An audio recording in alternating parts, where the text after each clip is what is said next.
La Guerra de los Huesos. Durante la segunda mitad del siglo XIX, dos científicos realizaron grandes descubrimientos en el área de la paleontología, aunque esto no se logró de la mejor manera.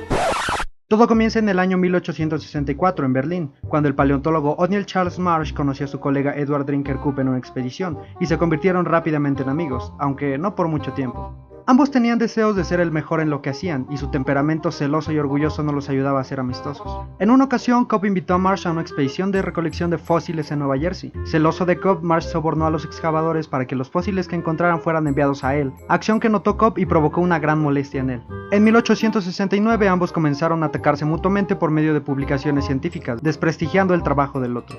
El ataque más fuerte fue cuando Marsh se mofó de la reconstrucción del fósil de un Elasmosaurus elaborado por Cobb, el cual cometió un error al invertir la cola y la cabeza. Tal acción plantó el inicio de una guerra que persistiría hasta el final del siglo. En la década de 1870 comenzó una fiebre de fósiles en el oeste de los Estados Unidos, por lo que Cobb y Marsh no se iban a quedar de brazos cruzados.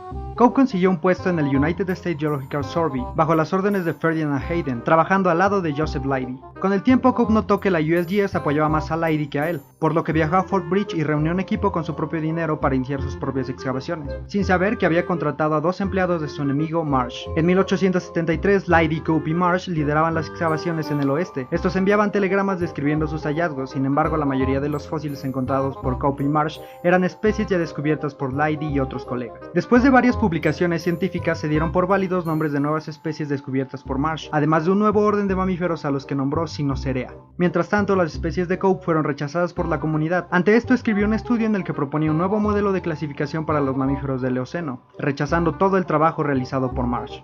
A finales de 1873, Marsh realizó un viaje al oeste, patrocinado por la Universidad de Yale, donde tenía la oportunidad de buscar fósiles donde quisiese, mientras que Cobb, ahora trabajando para el United States Army Corps of Engineers, solo podía excavar donde el gobierno le asignara. Aún así, Cobb tuvo una recolección más prolífica que su rival. Para 1875 ambos pausaron la recolección de fósiles debido a problemas económicos, enfocándose enteramente en la reconstrucción y publicación de sus hallazgos. Sin embargo, en 1877, un profesor llamado Arthur Lakes le escribió una carta a Marsh avisándole de un gran yacimiento de fósiles en Morrison, Colorado. Debido a la tardanza de Marsh en contestar, Lakes decidió enviar parte de los huesos a Cobb. Al darse cuenta de ello, Marsh pagó para tener uso exclusivo de los fósiles encontrados y después publicó un artículo en el American Journal of Science, describiendo sus hallazgos. Lakes llamó a Cobb para avisarle que ahora trabajaba exclusivamente para Marsh. Después de esta humillación, Cobb recibió una carta de O.W. Lucas, el cual informaba del descubrimiento de fósiles cerca de Canyon City, Colorado. Sin pensarlo dos veces, Cobb mandó a su equipo a iniciar las excavaciones, teniendo mejores resultados que Marsh. Marsh, lleno de envidia, intentó sobornar a Lucas para que le permitiera excavar en esas tierras. Sin embargo, este se negó a traicionar a Cobb y poco después la mina de Marsh se colapsó, dejándolo en la ruina.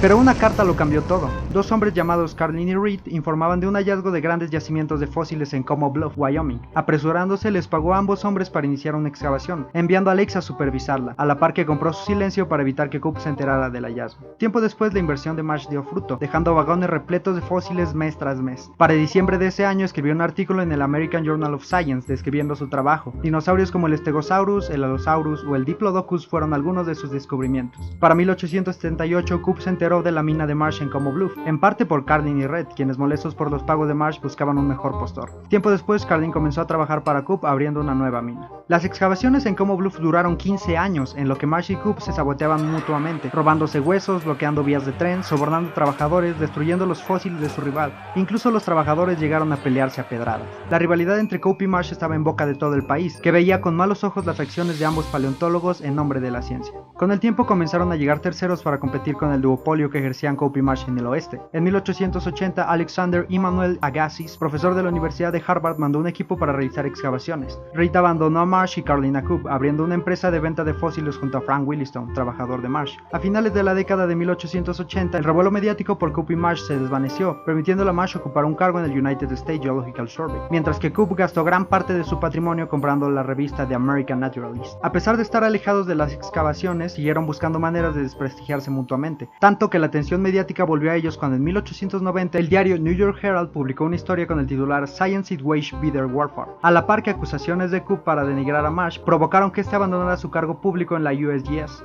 Mientras, Coop pasó a tener un cargo en el Servicio Geológico de Texas, además de ser profesor de zoología, y después fue asignado como presidente de la American Association for the Advance of Science. Poco después la vida dio un vuelco más cuando Marsh recibió la medalla Cuvier, el reconocimiento paleontológico más importante. Al final del siglo, Coop sufrió una enfermedad que lo hizo vender parte de sus fósiles, mientras que Marsh quedó financieramente arruinado, tuvo que vender propiedades y pedir una pensión a Yale para poder subsistir. Coop murió en 1896 y como última voluntad donó su cerebro a la Universidad de Pensilvania, retando a Marsh a hacer lo mismo con la esperanza de que al medirlos el suyo fuera más grande que el de su rival. Sin embargo, este no aceptó y murió en 1899. Con 80 especies nuevas catalogadas por Marsh y 56 por Coop, puede decirse que este primero fue el vencedor, a pesar de que Coop escribió más artículos y publicaciones científicas. Esta historia de rivalidad ha llegado hasta nuestros días por medio de libros y novelas, y no podemos negar que sus aportaciones a la ciencia fueron realmente inmensas.